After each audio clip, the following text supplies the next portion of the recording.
बेटी के नखरे। महक और मोहन के घर काफी सालों बाद एक बेटी होती है। वो उसे देखकर काफी खुश रहते, उस बच्ची की छोटी सी छोटी चीजों का ख्याल रखते। अरे महक बेटा, चाहे लड़का हो या लड़की, इतनी आजादी नहीं देते, बच्चा बिगड़ जाता है। आपको पता ही क्या है सासू माँ, चुप रहिए। हम दोनों कमाते ही क्यों हैं? इन बच्चों के लिए ना। देखिए तो कैसे प्यारे प्यारे पैरों से चल रही है, कितनी प्यारी लग रही है। अब मैं क्या इसके पैर काट कर बेड पर बिठा दूं इसे? अरे मैंने ऐसा तो नहीं कहा, मेरे कहने का मतलब ये था कि बस करो ना माँ, क्या सारा दिन टोका चाकी करती रहती हो। अरे करने दो ना जो कर रही है। दोनों मियाँ बीवी अपने अपने काम में लग जाते हैं और सास मंदिर चली जाती है, लेकिन बेटी सौम्या घर में तेल का डिब्बा लेकर फैला देती है। घर को तो मैं पराठे की तरह सेक दूंगी। मैंने सारा तेल फैला दिया, अब मैं इसे सेक दूंगी।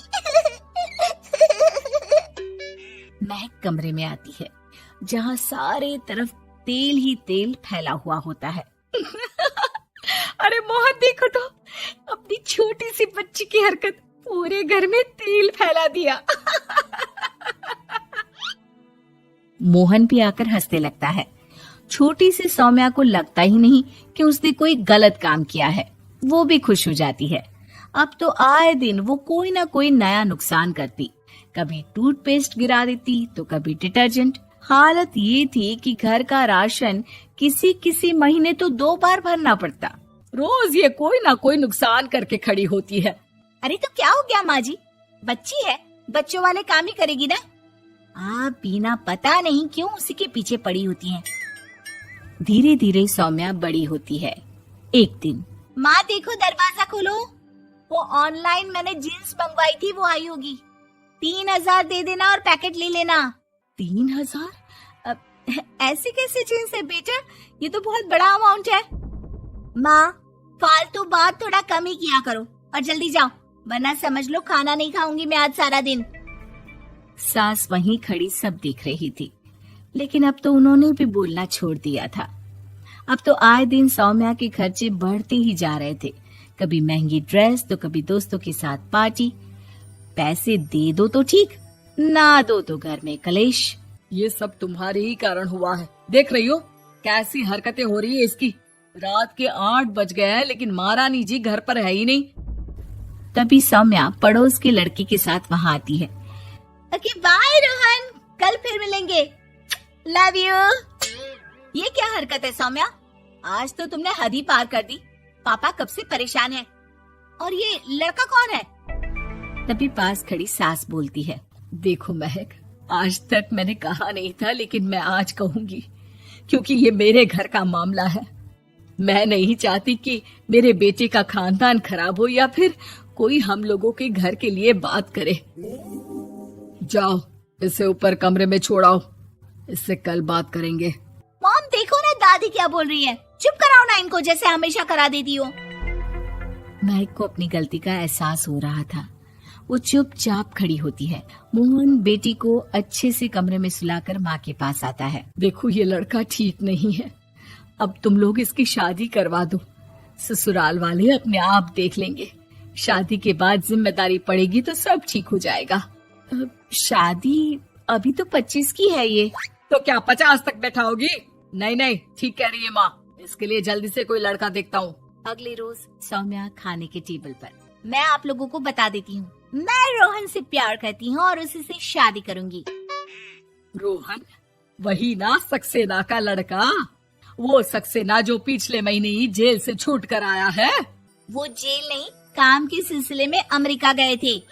अच्छा, सक्सेना अमेरिका गया था तो क्या पैसा वैसा कमा कर नहीं आया? ये देख रही है ब्लाउज, उसकी बीवी ने सिला था मेरा। पैसे की कमी का रोना रो रही थी, पति को कोस रही थी कि जुआ खेलते पुलिस ने पकड़ा और लगी लगाई नौकरी भी छूट गई। दादी कुछ भी मत बोलो, दादी को चुप कराओ ना। दादी जो बोल रही है ठीक बोल रही है, तेरे पापा ने तुझे देखने के लिए लड़के वालों को कल बुलाया है, समझी?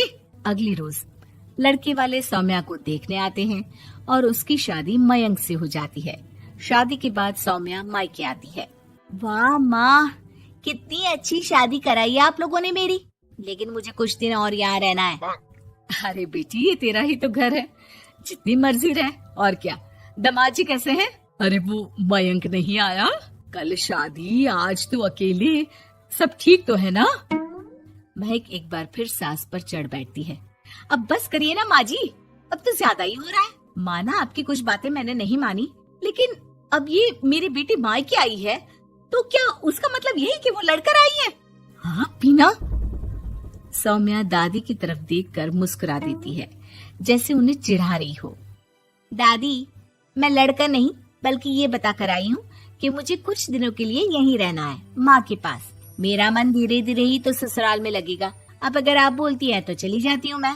अरे नहीं नहीं बेटी, ये मतलब नहीं था तेरे दादी के बोलने का। सौम्या कमरे में चली जाती है और अगले ही पल जींस टॉप पहनकर बाहर आती है। माँ, मैं ना अपनी सहेली के घर जा रही हूँ, आने में देर हो जाएगी, खाना मैं वहीं खा लूंगी। सौम्या सहेली के घर चली जाती है। अरे सौम्या ससुराल से आई है, कहीं दिखाई नहीं दे रही। वो सहेली के घर गई है, काफी दिनों बाद बच्ची का मन कर गया होगा। महक रहने दे, अब इतना हल्के में ना ले। लड़की अब किसी और की अमानत है, घर में इतनी देर से आएगी तो लोग क्या कहेंगे। और होता भी ऐसा ही है। दरवाजे में पुलिस आती है जिसके साथ सौम्या होती है। ये आपकी बेटी है? जी जी, लेकिन क्या हो गया? पापा, मैं और रीना घूम रहे थे तो रोहन वहाँ आ गया। उसने मेरे गहने खींचने की कोशिश की, जब मैंने नहीं दिया तो मुझे धक्का मारकर मेरे गहने ले लिए। पापा, मुझे माफ कर दो, मुझे ना मयंक के पास जाना है। आप उसे फोन कर दो, वो मुझे ले जाएगा। दादी आप ठीक कहती थी, वो अच्छा लड़का नहीं है। कोई बात नहीं बेटा, मयंक का फोन आया था, उसे तेरी याद आ रही थी, लेकिन वो तुझे भी अपनी जिंदगी जीने से नहीं रोकना चाहता था। मैं उसे बोल दूंगी कि वो कल तुझे लेने आ जाए। अगले दिन, चलो सौम्या, मैंने आज रात की फिल्म की टिकट और 5 स्टार होटल में खाने के लिए टेबल बुक कर दी है। फिर क्या, सौम्या खुशी खुशी अपने ससुराल चली जाती है और महक को बड़ों के सीख की कीमत का पता चल जाता है।